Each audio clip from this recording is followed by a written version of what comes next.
Hi, I'm Joanna Czech, I'm an esthetician, and this is my first facial tool, my own. It's a roller. It could be used for massage, depuffing, or for working product into your skin.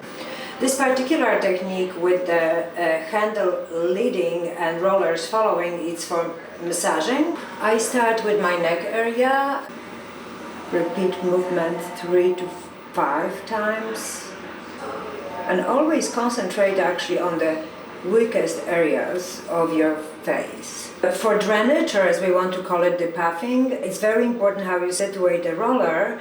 The rolling part leads and the handle follows. So it's opposite to massaging part.